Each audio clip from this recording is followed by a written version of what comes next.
Alright y'all, my name is Daniel Ibanez and I'm going to teach you how to paint a pear today in Artrage 5.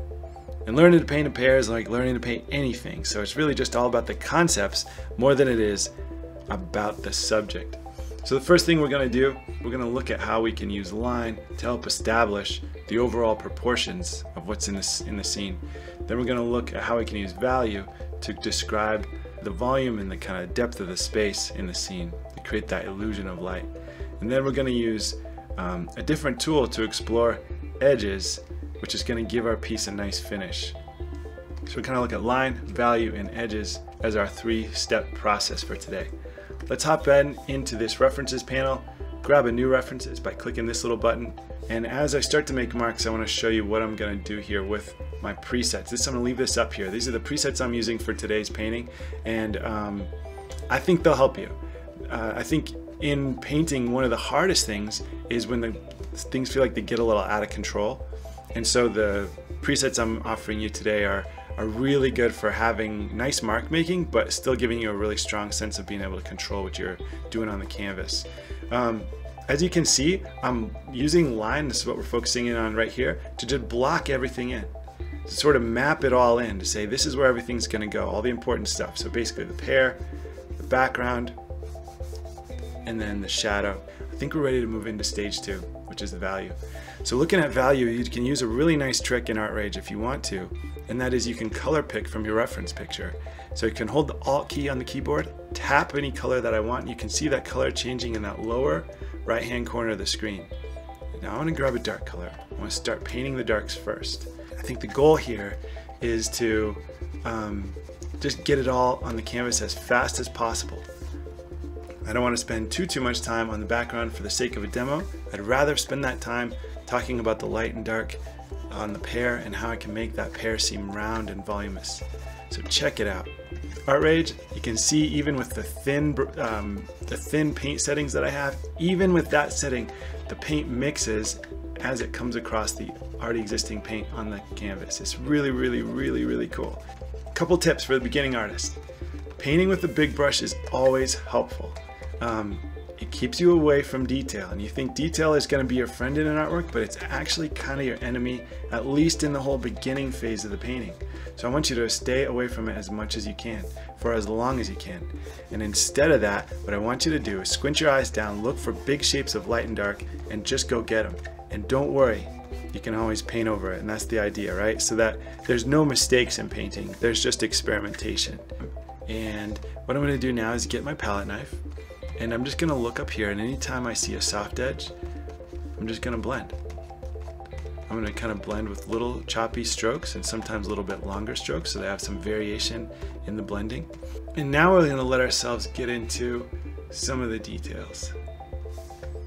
And those details are really fun because they help bring it to life, you know?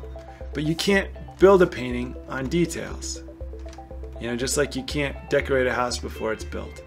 You've got to get the structure, you got to get the base of it, you've got to get the root of everything established, the foundation in there. So now we're at a really fun part of the painting.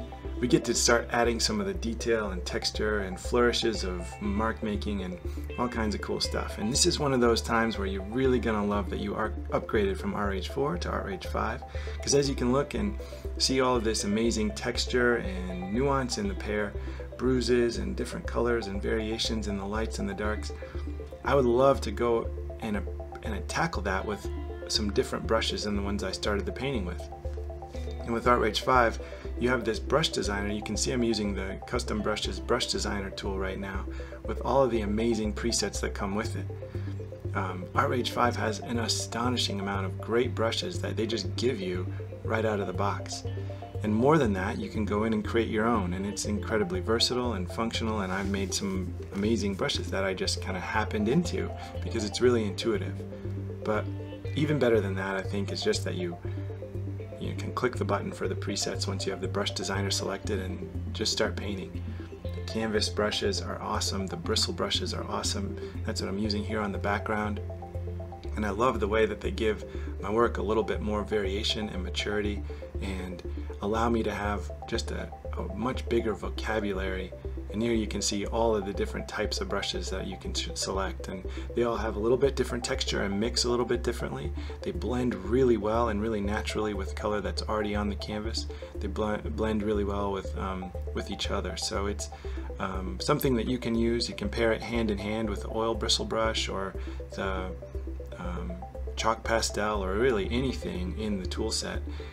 Just because you're doing something that you call an oil painting in digital painting doesn't mean you have to use one tool. You know, with digital painting you can use whatever works. You can use an airbrush to create highlights. You can use the sticker brush to sort of spray like or paint splatter into the backgrounds and just create texture. That's one of the amazing things about Artrage, is that there are just so many ways to do any one thing, and the way that it incorporates texture, the way that it incorporates that simulation of bristles moving across a bumpy surface really gives you the feeling of something that has weight and density, and it feels almost real in your hands, and I absolutely love it. So here you can see I was using the airbrush for a second, and now I'm back to the sticker tool, that one that sort of sprays stamps and textures all over the surface of the pear. I'm using it to create a sort of dappled look to replicate the multicolored surface of the pear, and then I'll knock it down a little bit, smooth it out with the palette knife, and then I use a separate layer, doing it all on a separate layer to sort of change the opacity of those dots, so make them look a little more lifelike instead of like they're just stuck on top. You can see I'm back to the custom brush designer tool, using it at a very small setting. I can change the size of my brush if you didn't catch that by just scrolling through that menu right on the very left hand side. And here you can see as I'm wrapping it up, I'm flipping the canvas vertically and horizontally to make sure it looks good in all orientations. That's kind of a good sign of a good painting. If it looks good upside down, then you're in good shape. So that's my pear painting. I hope you guys enjoyed it and learned a lot, and I hope you paint a ton in Artrage 5. Thanks so much and take care. Thanks for checking out the video. This is the kind of stuff I really like to do. You can find more of it on my YouTube, my Instagram, and my Twitch channel by searching Mambo Bond or Daniel Ibanez. Thank you so much, and take care.